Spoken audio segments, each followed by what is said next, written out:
Well, it is almost time to say goodbye to ski season. Mammoth Mountain plans to end the season Memorial Day. Despite all the snow they still have, they want to close a little bit early. They have some summer construction projects that they want to get a jump on.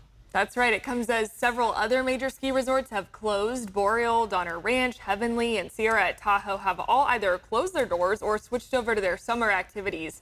Now, we'll remind you that some of these resorts had to extend their season because of the late snow that we got. Obviously, a lot of that snow is melting, and now let's bring in meteorologists Brendan Minchef and Rob Karamark.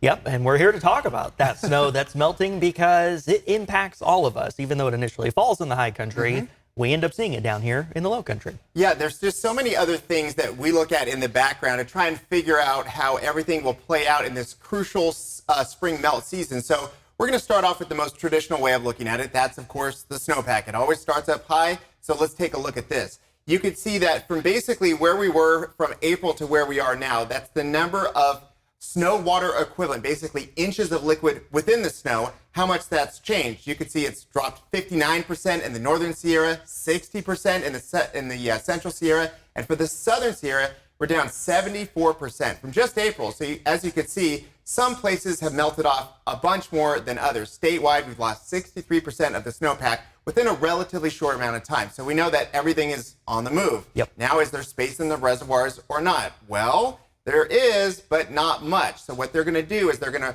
to control their releases to try and keep it right around 100% capacity for the foreseeable future. As long as there's snow to melt and water to go in, they're going to play with those numbers and try and keep it up there.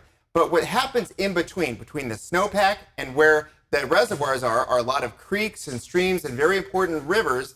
And so we look somewhere else. This is called soil saturation. And you see the blue and green on this map here. Well, that means that the soil is very moist. Obviously, where it's yellow and red, it's very, very dry. So when you get the snow melting, as it moves through these areas, if it's very saturated, it quickly turns to runoff, keeping the creeks and streams running very cold and very fast because very little water is getting soaked in. What does all this mean to you?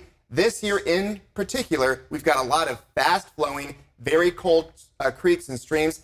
Take it back, Brendan, 2 years ago when we were in a major drought and we had a huge heat wave during this cycle. The air was thirsty, a lot of evaporation, and the ground was thirsty, and we did not nearly see the same amount of runoff we're seeing this year. Yeah, and that's, I think, the key, just to reiterate, is that the runoff this year will be greater than what we saw last year and 2 years ago because the snow has fallen, but the ground was wet from last winter, it's wet from this winter, and so now there's just less capacity for the ground to take in more water, so we're going to see more of it running out. And you get to share something really special. We have not seen this in a while. The drought monitor looking like this.